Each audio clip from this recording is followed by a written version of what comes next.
मार्गदर्शन है आपके लिए, वो उसका केवल आचरण है। आचरण ही उसका आपका मार्गदर्शन करता है, बातें नहीं। जो उसके आचरण में है वो आपके आचरण में आके रहेगा, निश्चित आएगा, और वही आपके जीने का रास्ता बनता है। तो बातें जीवन में नहीं आती, अगर आता है तो किसी का आचरण देख के। कहते नहीं इसको बुरी लत लग गई है, बुरी संगत पड़ गई, तो बुरी संगत के कारण अवगुण आ गए। मतलब जैसा आचरण देखा बुरे लोगों के साथ रहा वैसा बन गया। वो तो आदमी है, अच्छे के साथ रहेगा तो अच्छे जैसा बन जाएगा, इसमें कौन सी बड़ी बात है। दुर्भाग्य है कि बुरे के साथ रह गया तो बुरा बन गया, अच्छे के साथ रहेगा तो अच्छा बन जाएगा। विभीषण भगवान श्री राम के सानिध्य में रहे तो अच्छे बन गए, रावण उनके सानिध्य में नहीं रहे, विरोध में रहे तो वो वैसे बन गए। इसमें कौन सी बड़ी बात है। एक आदमी के बच्चे को जिस जानवर के साथ पहले दिन से रख दो वो वैसी हरकत करेगा। ये व्यवस्था है, क्योंकि मनुष्य जो 3 श्रेणियां बताई गई कि पदार्थ अवस्था, प्राण अवस्था यानी सारे वन पौधे,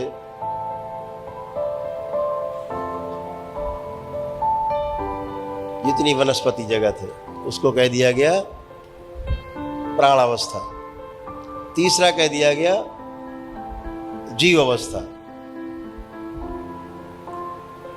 ऐसा नहीं है, यह मनुष्य जीव अवस्था में नहीं आता, जीवों जैसा नहीं है। जीवों का जीने का प्रमाण है। कोई भी जीव होगा अपने माता पिता की तरह ही जिएगा।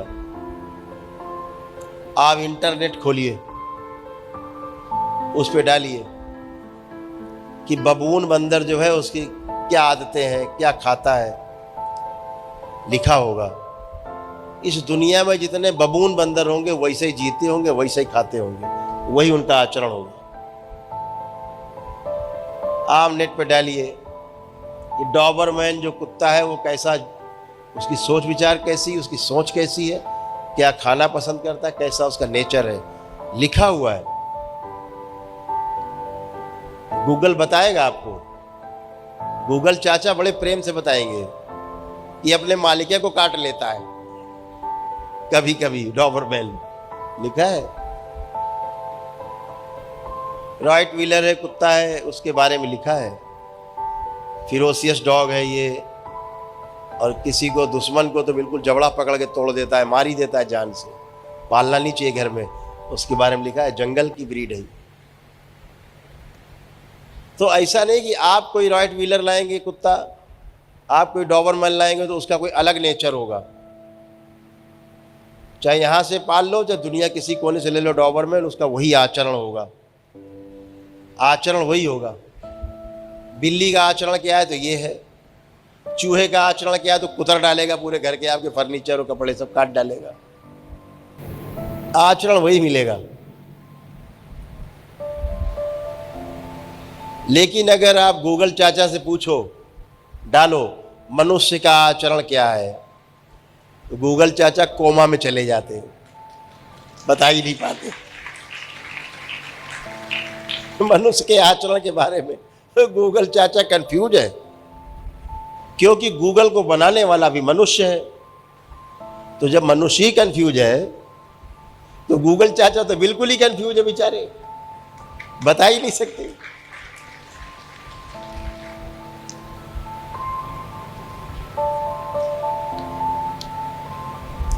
तो मनुष्य के बारे में कोई घोषणा नहीं कर सकता।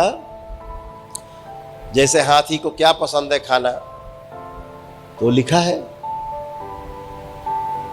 घोड़े को क्या पसंद है खाना, कैसे चलना, क्या उसमें पावर है, लिखा है। बदलता नहीं आचरण। क्यों?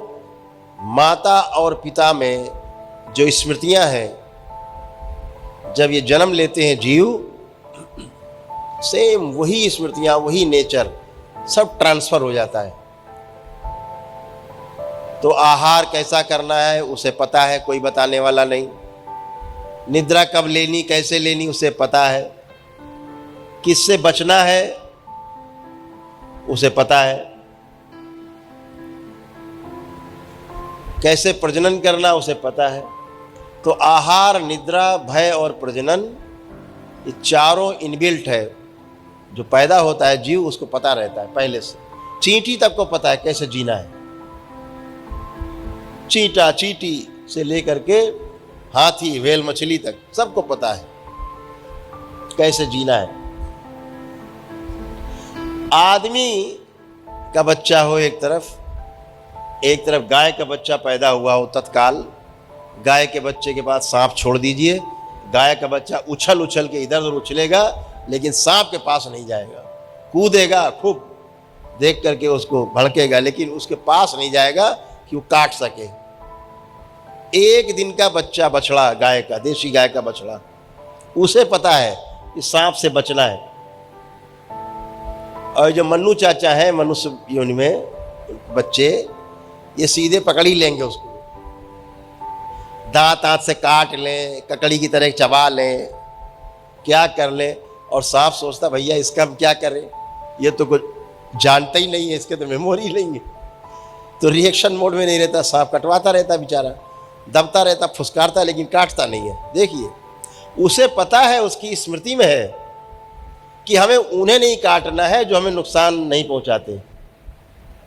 हमें सिर्फ उनसे बचने के लिए हमें अपने प्रहार करना है, जो मारना चाहते हैं उन पे अटैक करना है। सांप भी नहीं काटता बच्चे को। बड़े बड़े सांड, बड़े बड़े जीव देखे होंगे, हाथी, पागल हाथी के सामने बच्चा डाल दो, बच्चे को कितना पागल हो जाए, बच्चे को नहीं मारेगा। उसकी स्मृति में है कि इसको नहीं मारना है, ये कि हमारे विरोध में नहीं है। वो सिर्फ उसको नुकसान पहुंचाता है जो उसको देख के हल्ला मचाते हैं, ईटा गुम्मा फेंकते हैं, उनको दौड़ाता है। कितना अद्भुत है, उसे सारा पता है। लेकिन आदमी के बच्चे को कुछ नहीं पता है। जब तक चूल्हे में हाथ डाल के जल न जाए तब तक ज्ञान पैदा नहीं होता। अम्मा चिल्लाती रहती, बेटा उधर नहीं, जल जाओगे। उसे पता ही नहीं जलना क्या होता है। बार बार बचाती है। धोखे से कभी हाथ डाल दिया चूल्हे में, पूरा घर सर के ऊपर, मर गए। पहली बार पता लगता है अम्मा क्यों मना कर रही थी। अब उससे को चूल्हे की तरफ आओ तो नहीं जाता, ज्ञान को उपलब्ध हो जाता है तुरंत। तो ये कौन सा प्राणी है? मनुष्य। मनुष्य ज्ञान अवस्था का प्राणी है, जीव अवस्था का प्राणी नहीं है। ये चौथी अवस्था है संसार में, ये चौथी अवस्था है मनुष्य। ये प्राण अवस्था नहीं है, ये जीव अवस्था नहीं है, पदार्थ अवस्था नहीं है। ये इन सबसे गुजर के आया है। ये ज्ञान अवस्था का प्राणी है। जितना इसको ज्ञान होता है उसी आधार पर ये चलता है। एक घर में 4 भाई हों सगे, चारों के पास ज्ञान का लेवल अलग अलग है, चारों अलग अलग चलते हैं। एक चपरासी बनता है कभी, तो एक IAS कोई अफसर बन जाता है, कोई खेती किसानी करता है तो कोई मास्टर बन जाता है, टीचर बन जाता है। एक ही बाप के बेटे। लेकिन एक डॉबरमैन के 4 बच्चे होंगे तो डॉबरमैन के जैसे ही होंगे, अलग नहीं होंगे, क्योंकि उनकी स्मृतियां भी साथ में शरीर के साथ पैदा होती हैं, मस्तिष्क में आती हैं। लेकिन मनुष्य के बच्चे में स्मृतियां नहीं रहती। स्मृतियां क्योंकि जीवन में रहती हैं, जीवन में जो चित्त एक भाग है, चित्त में रहती हैं, इसलिए शरीर के साथ पैदा नहीं होती।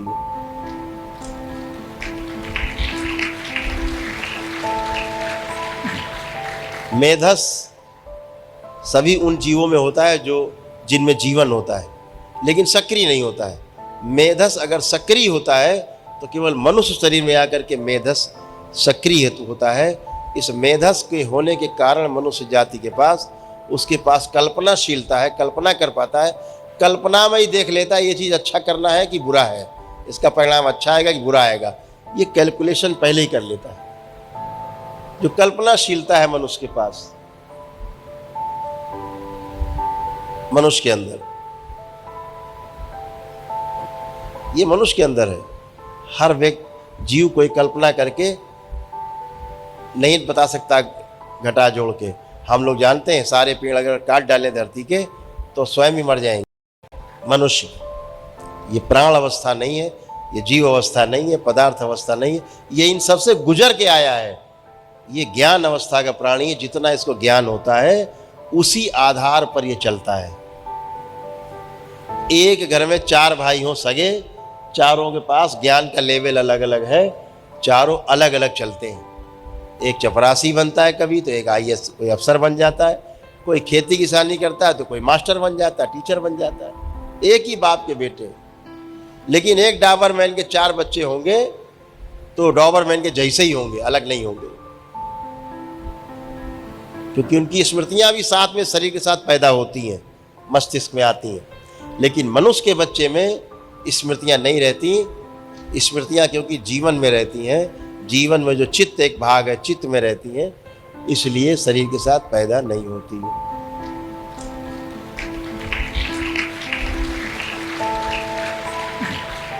मेधस सभी उन जीवों में होता है जो जिनमें जीवन होता है, लेकिन सक्रिय नहीं होता है।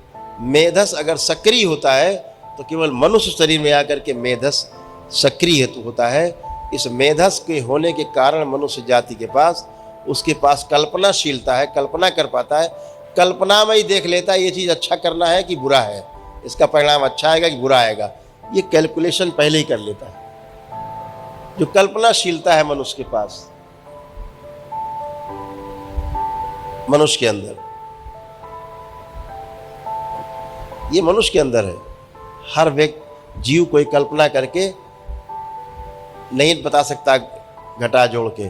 हम लोग जानते हैं सारे पेड़ अगर काट डालें धरती के तो स्वयं ही मर जाएंगे, सबको पता है। ये कोई नहीं करेगा, जानता है मनुष्य।